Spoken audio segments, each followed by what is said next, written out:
ವಿದ್ಯಾರ್ಥಿಗಳಲ್ಲಿ ಕಲೆ ಪೋಷಿಸುವ ಕಾರ್ಯವಾಗಲಿ. ಆಧುನಿಕ ಶಿಕ್ಷಣ ಪದ್ಧತಿ ವಿದ್ಯಾರ್ಥಿಗಳನ್ನು ಯಂತ್ರಗಳಂತೆ ಸಿದ್ಧಪಡಿಸುತ್ತಿದೆ. ವಿದ್ಯಾರ್ಥಿಗಳಲ್ಲಿರುವ ಕಲೆಯನ್ನು ಪೋಷಿಸುವ ಕಾರ್ಯ ನಡೆಯಬೇಕು. ಈ ನಿಟ್ಟಿನಲ್ಲಿ ಸಂಘಟನೆ ಕಾರ್ಯ ಪ್ರವೃತ್ತವಾಗಬೇಕು ಎಂದು ವಿಧಾನ ಪರಿಷತ್ ಸದಸ್ಯ ಸಿಟಿ ರವಿ ಹೇಳಿದರು. ನಗರದ ಹೋಮಾಂಗಣ ಸಭಾಂಗಣದಲ್ಲಿ ಸೋಮವಾರ ನಡೆದ ಕರ್ನಾಟಕ ರಾಜ್ಯ ಯುವ ಸಂಘಗಳ ಒಕ್ಕೂಟ ಬೆಂಗಳೂರು ಇವರ ನೂತನ ಚಿಕ್ಕಮಗಳೂರು ಘಟಕದ ಪ್ರಧಾನ ಹಾಗೂ ಯುವ ಸಾಧಕರಿಗೆ ಪುರಸ್ಕಾರ ಸಮಾರಂಭದಲ್ಲಿ ಅಧ್ಯಕ್ಷತೆ ವಹಿಸಿ ಮಾತನಾಡಿದರು. 1999ರಲ್ಲಿ 70,000ಕ್ಕಿಂತ ಹೆಚ್ಚು ಯುವಕ ಸಂಘಗಳಿದ್ದವು. ಆದ್ದರಿಂದ 2-3,000 ಯುವ ಸಂಘಗಳಿವೆ. ಯುವ ಸಬಲೀಕರಣ ಮತ್ತು ಕ್ರೀಡಾ ಇಲಾಖೆಗಳಲ್ಲಿ ನೋಂದಣಿ ಕಾಯ್ದೆ ಕಡ್ಡಾಯ ಮಾಡಿದ ಪರಿಣಾಮ ಯುವ ಸಂಘಟನೆಗಳು ಕ್ಷೀಣಿಸಿವೆ.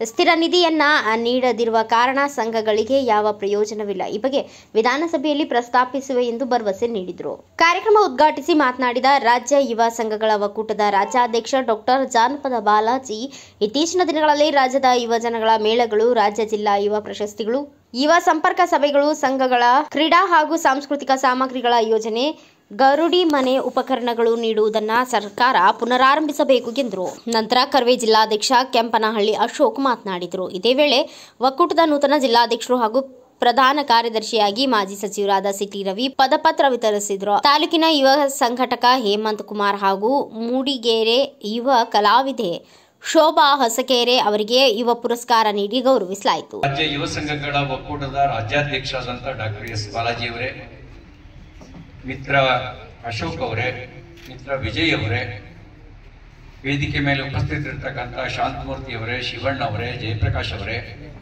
ಅಶೋಕ್ ರಾಜರತ್ನಂ ಅವರೇ, ರವಿ ಅವರೇ, ಇಲ್ಲಿ ಆಗಮಿಸಿರ್ತಕ್ಕಂಥ ಎಲ್ಲ ಹಿರಿಯ ಕಿರಿಯ ಬಂಧುಗಳೇ, ನಾನು ಗಮನಿಸ್ತಾ ಇದ್ದೆ,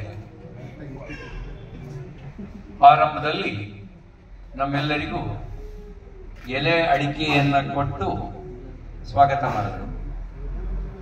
ಒಂದು ಕಾಲದಲ್ಲಿ ಎಲೆಯ ಅಡಿಕೆ ಜೊತೆಗೆ ಒಪ್ಪಂದ ಏರ್ಪಡ್ತಿತ್ತಂತೆ. ಈಗ ಯಾವುದೇ ಮನೆಯಲ್ಲಿ ಹೆಣ್ಣು ಕೊಡಬೇಕು, ಹೆಣ್ಣು ತರಬೇಕು ಅಂತ ಹೇಳಿದ್ರೆ ಬದಲಾಯಿಸಿಕೊಳ್ತಾ ಇದ್ದಿದ್ದು ಎಲೆ ಅಡಿಕೆ ತೆಂಗಿನಕಾಯಿನ. ಅಲ್ಲಿ ಅದಕ್ಕೆ ಸಾಕ್ಷಿಯಾಗಿ ಇಟ್ಕೊಂಡು ಉಳಿದೆಲ್ಲ ಕಾರ್ಯಕ್ರಮಗಳನ್ನು ಮಾಡ್ತಾ ಇದ್ದಾರೆ. ಒಮ್ಮೆ ಎಲೆ ಅಡಿಕೆ ಬದಲಾಯಿಸಿಕೊಂಡ್ರು ಅಂತ ಹೇಳಿದ್ರೆ ಆ ಸಂಬಂಧ ಗಟ್ಟಿ ಆಯ್ತು ಅಂತ. ಈಗ ಸಬ್ ರಿಜಿಸ್ಟರ್ ಆಫೀಸ್ ಇದೆ, ರಿಜಿಸ್ಟ್ರೇಷನ್ ಇದೆ, ಫೋಟೋ ಬರುತ್ತೆ, ಈ ಸ್ಟಾಂಪ್ ಪೇಪರ್ ನಲ್ಲಿ ನಾವು ರಿಜಿಸ್ಟರ್ ಮಾಡಿಸಬೇಕಾಗತ್ತೆ. ಇಷ್ಟ ಆದ್ಮೇಲೂ ಕೂಡ ಸಿವಿಲ್ ಕೋರ್ಟ್ ನಲ್ಲಿ ಲಕ್ಷಾಂತರ ಸಿವಿಲ್ ವ್ಯಾಜ್ಯಗಳು ಕೋರ್ಟಿಗೆ ಬರ್ತವೆ. ನನ್ನ ಹೆಸರಿನಲ್ಲಿ ನಕಲಿ ಮಾಡಿದ್ದಾರೆ, ನಾನು ಸೈನೇ ಹಾಕಿಲ್ಲ ಅಂತನೋ, ನಮ್ಮ ಅಪ್ಪ ಅಮ್ಮ ಮಾರ್ಬಿಟ್ಟಿದ್ದಾರೆ, ನಾವು ಸೈನ್ ಹಾಕಿಲ್ಲ ಅಂತ ಮಕ್ಕಳು, ಹೀಗೆ ವ್ಯಾಜ್ಯಗಳು ಬರ್ತವೆ. ಒಂದ್ ಕಾಲದಲ್ಲಿ ಇದು ಯಾವುದೂ ಇರಲಿಲ್ಲ. ಸೂರ್ಯನನ್ನ, ಚಂದ್ರನನ್ನ, ಭೂಮಿಯನ್ನ ಸಾಕ್ಷಿಯಾಗಿಟ್ಕೊಂಡು, ಗಂಗೆಯನ್ನು ಸಾಕ್ಷಿಯಾಗಿಟ್ಕೊಂಡು, ಒಂದ್ ಲೋಟ ಹಾಲು ತರಿಸಿ ಅಂತ ಹಾಲನ್ನು ಸಾಕ್ಷಿಯಾಗಿಟ್ಕೊಂಡು, ಎಲೆ ಅಡಿಕೆಯನ್ನು ಕೈಲಿಟ್ಕೊಂಡು ಮಾತು ಕೊಟ್ರೆ ಆ ಮಾತಿಗೆ ತಪ್ಪಿರ್ಲಿಲ್ವಂತ. ಈಗ ಕಾಲ ಎಲ್ಲಿಂದ ಎಲ್ಲಿಗೋ ಬಂದ್ಬಿಟ್ಟಿದೆ. ಅವರೇ ಬಂದು ರಿಜಿಸ್ಟರ್ ಮಾಡಿಸ್ಕೊಟ್ಟು ನಂದೇ ಅಲ್ಲ ಅಂತ ಸೈನ್ ಹಾಕ್ತಾರೆ, ಕೋರ್ಟಿಗೆ ಹಾಕ್ತಾರೆ. ಇದು ನೈತಿಕವಾಗಿ ಕುಸಿತ ಇರತಕ್ಕಂಥ ಸಮಾಜದ, ರೋಗಗ್ರಸ್ತ ಸಮಾಜದ ಲಕ್ಷಣವನ್ನ ತೋರಿಸುತ್ತೆ. ಇವತ್ತು ರಾಜ್ಯದ ವಿವಿಧ ಸಂಘಗಳನ್ನು ಒಗ್ಗೂಡಿಸಿ ಅದಕ್ಕೊಂದು ವೇದಿಕೆ ಕಲ್ಪಿಸುವಂತ ಕೆಲಸದಲ್ಲಿ ಡಾಕ್ಟರ್ ಬಾಲಾಜಿ ಅವರು ಹಲವಾರು ವರ್ಷಗಳಿಂದ ನಿರತರಾಗಿದ್ದಾರೆ.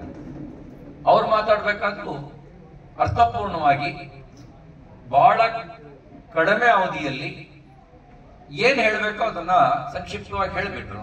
ನಾನು ಮಾತಾಡ್ತಿರ್ಬೇಕಾದ್ರೆ ಕೇಳಿದೆ, ರಾಜ್ಯದಲ್ಲಿ 70,000ಕ್ಕೂ ಹೆಚ್ಚು ಸಂಘ ಸಂಸ್ಥೆಗಳಿದಾವೆ. ಸರ್ಕಾರ ಒಂದು ಆದೇಶ ಹೊರಡಿಸಿ ಎಲ್ಲ ಸಂಘ ಸಂಸ್ಥೆಗಳು ನೋಂದಣಿ ಮಾಡ್ಕೊಳ್ಬೇಕು ಅಂತ ಹೇಳಿಬಿಡ್ತು. ನೋಂದಣಿ ಮಾಡ್ಕೊಳ್ಬೇಕು ಅಂತ ಮಾತ್ರ ಹೇಳಿಲ್ಲ, ಪ್ರತಿ ವರ್ಷ ರಿನ್ಯೂವಲ್ ಮಾಡಿಸ್ಬೇಕು ಅಂತ ಹೇಳಿದ್ರು. ಉದ್ದೇಶ ಒಳ್ಳೆದೇ ಇರಬಹುದು.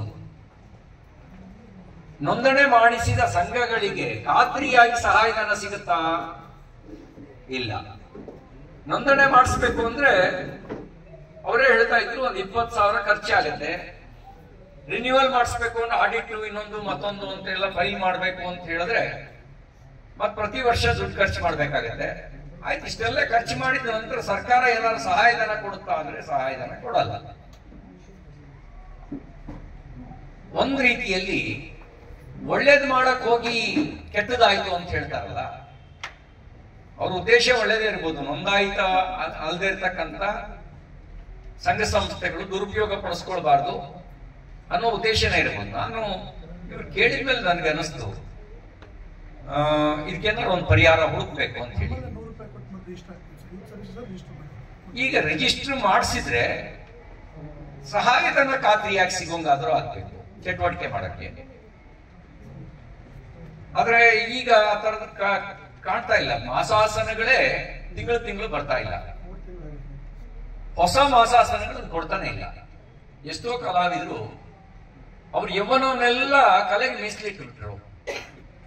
ಈಗ ವೃದ್ಧಾಪ್ಯಕ್ಕೆ ತಲುಪಿಬಿಟ್ಟಿದ್ದಾರೆ. ವೃದ್ಧಾಪ್ಯ ಅಂತಂದ್ರೆ ಅದ್ರ ಜೊತೆಗೆ ರೋಗಗಳು ಆವರಿಸ್ಕೊಂಡ್ ಬಿಡ್ತಾವೆ. ವಯೋಸಹಜವಾದ ರೋಗ ದೌರ್ಬಲ್ಯಗಳು ಬಂದ್ಬಿಡ್ತವೆ. ಮಾತ್ರೆ ತಗೊಳ್ಬೇಕು ಅಂದ್ರೂ ಮಾಸಾಸನ ಕಾಯುವ ಪರಿಸ್ಥಿತಿ ಎಷ್ಟೋ ಜನ ಕಲಾವಿದರಿಗಿದೆ. ಆದ್ರೆ ಈಗ ಅವರಿಗೆ ಮಾಸಾಸನ ಸಿಗ್ತಾ ಇಲ್ಲ, ಬರ್ತಾ ಇಲ್ಲ. ತಿಂಗಳಿಗೆ ಕೊಡೋದೇ ಎಷ್ಟು ಕೊಡ್ತೀವಿ? ತಿಂಗಳಿಗೆ 2,500 ರೂಪಾಯಿ ಕೊಡ್ತೀವಿ. ವರ್ಷಕ್ಕೆ ತಿಂಗಳಿಗೆ 2,500. ಅದು ಬರ್ಲಿಲ್ಲ ಅಂತ ಹೇಳಿದ್ರೆ ಅವರ ಅದ್ರ ಮೇಲೆ ಜೀವನ ನಡೆಸ್ತಿರುವಂತವರಿಗೆ ಸಮಸ್ಯೆ ಆಗುತ್ತೆ. ಹಾಗಾಗಿ ಇದು ತಿಂಗಳು ಸಿಗುವಂತ ಆಗಬೇಕು. ಇದಕ್ಕೂ ಕೂಡ ನಾನು ಕಲಾವಿದರ ಪರವಾಗಿ ಪ್ರಾಮಾಣಿಕವಾಗಿರ್ತಕ್ಕಂಥ ಪ್ರಯತ್ನ ಮಾಡ್ತೀನಿ ಅಂತಕ್ಕಂಥ ಮಾತನ್ನು ಹೇಳಿಕ್ ಬಯಸ್ತೇನೆ. ಕಲಾ ತಂಡಗಳು ವಿವಿಧ ಸರ್ಕಾರಿ ಕಾರ್ಯಕ್ರಮಗಳಿಗೆ ಅಥವಾ ಖಾಸಗಿ ಕಾರ್ಯಕ್ರಮಗಳಿಗೆ ಸ್ಪಾನ್ಸರ್ ಮಾಡ್ತೀವಿ. ಅವರಿಗೆ ಒಂದೊಂದು ವರ್ಷ ಆದ್ರೂ ಗೌರವಧನ ಬರಲ್ಲ. ಹೋದ ವರ್ಷ ಕಾರ್ಯಕ್ರಮ ಮಾಡಿದ್ದು ಮುಂದಿನ ವರ್ಷ ಆದ್ರೂ ಗೌರವಧನ ಬರಲ್ಲ. ಕೇಳಿದ್ರೆ ಬಜೆಟ್ ಅಲೋಕೇಶನ್ ಇಲ್ಲ, ಬಜೆಟ್ ಅಲೋಕೇಶನ್ ಇದ್ರೆ ರಿಲೀಸ್ ಆಗಿಲ್ಲ ಅಂತ ಹೇಳ್ತಾರೆ. ನೂತನ ಪದಾಧಿಕಾರಿಗಳು Vijay, Pratibha, Ranjit, S Harshith Kumar, N M Mahesh, Bharath, Vijayalakshmi, M M Divya, Tejas, Girish, Joel, Keerthi. ಕಾರ್ಯಕ್ರಮದಲ್ಲಿ ದಸಾಪ ಜಿಲ್ಲಾಧ್ಯಕ್ಷ ಶಾಂತಮೂರ್ತಿ, ಜಿಲ್ಲಾ ಸಾಂಸ್ಕೃತಿಕ ಕಲಾವಿದರ ಸಂಘ ಗೌರವಾಧ್ಯಕ್ಷ ಎಸ್ ಶಿವಣ್ಣ, ಅಧ್ಯಕ್ಷ ಜಯಪ್ರಕಾಶ್, ತಾಲೂಕು ಅಧ್ಯಕ್ಷ ಅಶೋಕ್ ರಾಜರತ್ನಂ, ಮೂಡಿಗೆರೆ ಅಧ್ಯಕ್ಷ ಎಚ್ಎಸ್ ರವಿ, ಜನಪ್ಪ ಅವರ ಯುವ ಬ್ರಿಗೇಡ್ ಗ್ರಾಮೀಣ ಸಂಚಾಲಕ ದಿಲೀಪ್, ನಗರ ಸಂಚಾಲಕ ಅಮಿತ್, ಮುಖಂಡರುಗಳಾದ ಸುರೇಶ್, ಪವಿತ್ರ, ವಿಜಯ್, ಬಿಜಿ, ಮಧು ಉಪಸ್ಥಿತರಿದ್ದರು. Thanks for watching. Read, discuss and debate with editor Dr. Yan Prashant Rao. Wanted reporters in print, digital and visual media for Bharat Vaibhav Daily Newspaper, BV News 5 Channel and BV Fast Web News from all the talukas of Karnataka, Goa and Maharashtra. If interested, send your resume to 9019229369.